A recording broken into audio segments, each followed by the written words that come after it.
चलिए एक ऐसी लाइब्रेरी की कल्पना करते हैं जिसकी दीवारें समय से भी पुरानी हैं। आज हम उसी प्राचीन भारतीय ज्ञान के भंडार में उतर रहे हैं, एक ऐसी दुनिया जो हजारों साल पुराने साहित्य, दर्शन और कहानियों से लबालब भरी है। लेकिन इतनी विशाल जगह में कोई अपना रास्ता भला कैसे खोजे?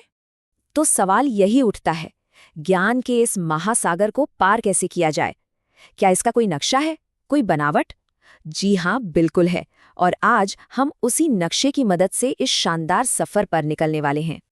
तो ये देखिए, यही है वो नक्शा। ये चार्ट प्राचीन भारतीय साहित्य की इस उलझी हुई दुनिया के लिए हमारा गाइड है। ये इसकी पूरी बनावट को समझने की चाबी है और हम अपने सफर के हर कदम पर इसका इस्तेमाल करेंगे। हमारे इस सफर के 5 खास पड़ाव होंगे। हम ज्ञान के इस नक्शे को समझने से शुरू करेंगे, फिर श्रुति और स्मृति के रहस्यों को जानेंगे। उसके बाद हम महाकाव्यों और पुराणों की दिलचस्प दुनिया में गोता लगाएंगे और आखिर में दर्शन की अलग अलग धाराओं को समझेंगे। तो चलिए अपनी यात्रा का पहला पड़ाव शुरू करते हैं। इस विशाल लाइब्रेरी को समझने के लिए सबसे पहले इसे बांटने वाले 2 मुख्य गलियारों को जानना होगा।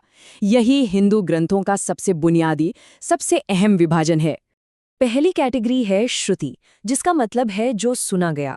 ये वो ग्रंथ हैं जिन्हें किसी इंसान ने नहीं लिखा, बल्कि इन्हें सीधे ऋषियों द्वारा सुना गया दिव्य ज्ञान माना जाता है।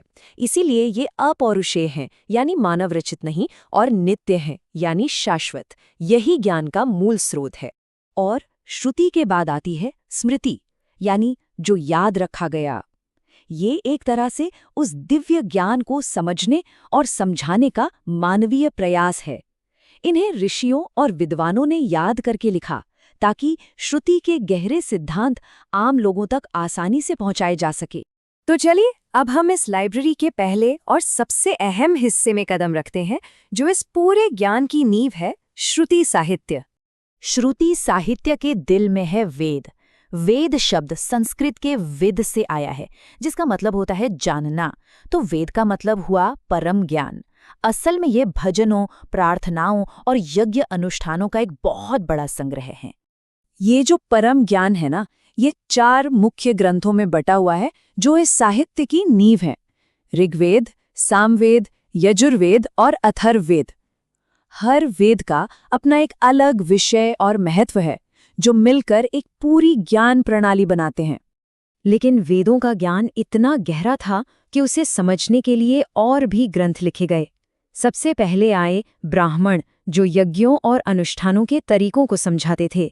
फिर आए आरण्यक या वन पुस्तकें, जिनमें इन यज्ञों के पीछे छिपे दार्शनिक रहस्यों पर चिंतन किया गया। और इस चिंतन का सबसे ऊंचा स्तर है उपनिषद। जरा सोचिए, 1-2 नहीं, पूरे 108 मुख्य उपनिषद हैं। इन्हें वेदांत भी कहते हैं, यानी वेद का सार या वेद का अंत। ये ग्रंथ भारतीय दर्शन की चोटी है, जो आत्मा और ब्रह्म जैसे गूढ़ विषयों के रहस्यों को खोलते हैं। अच्छा, श्रुति को समझने के बाद अब बारी है स्मृति साहित्य की। ये वो ग्रंथ हैं जिन्हें वेदों को सही ढंग से समझने के लिए जरूरी सहायक उपकरण माना गया है। यहाँ हमें मिलते हैं वेदांग, यानी वेदों के अंग। जैसे शरीर के अंगों के बिना शरीर अधूरा है, ठीक वैसे ही वेदांगों के बिना वेदों को समझना लगभग नामुमकिन है। ये 6 विषय वेदों के सही अध्ययन के लिए जरूरी औजारों की तरह काम करते हैं। तो ये 6 अंग है कौन कौन से? देखिए, कुछ तो भाषा से जुड़े हैं। शिक्षा सही उच्चारण सिखाती है, व्याकरण भाषा को शुद्ध करती है, निरुक्त शब्दों की जड़ और उनके अर्थ बताता है, और छंद मंत्रों की लय को साधता है। बाकी 2 व्यवहारिक हैं। कल्प यज्ञ के नियम बताता है, और ज्योतिष उन यज्ञों के लिए सही समय की गणना करता है। ये सब मिलकर वेदों के ज्ञान को हमारे लिए खोल देते हैं।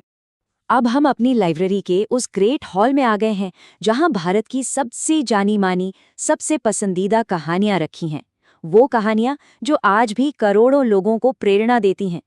और यहाँ हमारे सामने है भारतीय संस्कृति के 2 महास्तंभ। एक तरफ वाल्मीकि की रामायण और दूसरी तरफ व्यास का महाभारत।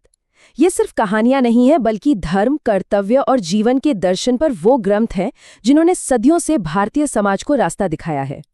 और महाभारत कितना विशाल है, इसका अंदाजा आप बस इसी बात से लगा सकते हैं कि दुनिया भर में प्रसिद्ध भगवद गीता असल में इसके एक अध्याय भीष्म पर्व का सिर्फ एक छोटा सा हिस्सा है।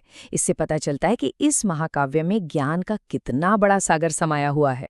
महाकाव्यों के ठीक बगल में हमें मिलते हैं पुराण, जिसका सीधा सा मतलब है प्राचीन या पुराना।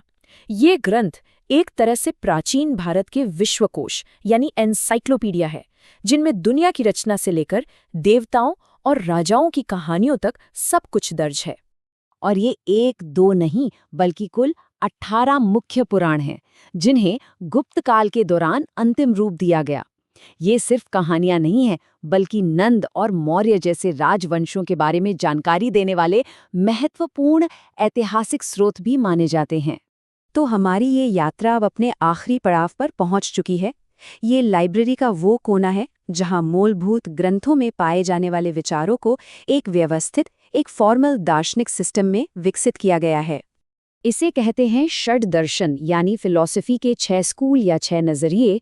हर सिस्टम का अपना एक संस्थापक और एक खास क्षेत्र है। जैसे न्याय दर्शन तर्क यानी लॉजिक पर केंद्रित है, तो योग दर्शन मन पर। ये सभी मिलकर दिखाते हैं कि कैसे वैदिक ज्ञान को तर्क और विश्लेषण के व्यवस्थित ढांचों में ढाला गया। तो ये थी हमारी यात्रा। देखिए कितना कमाल का सफर रहा ये। हमने शुरुआत की श्रुति से, जो कि दिव्य ज्ञान है। फिर हम स्मृति तक पहुंचे, जिसे इंसानों ने याद रखा। फिर महाकाव्यों की महान कहानियों का अनुभव किया और आखिर में तर्क और दर्शन की दुनिया को समझा।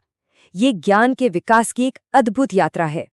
तो हमारा ये सफर यहाँ खत्म होता है, लेकिन एक बड़े सवाल के साथ।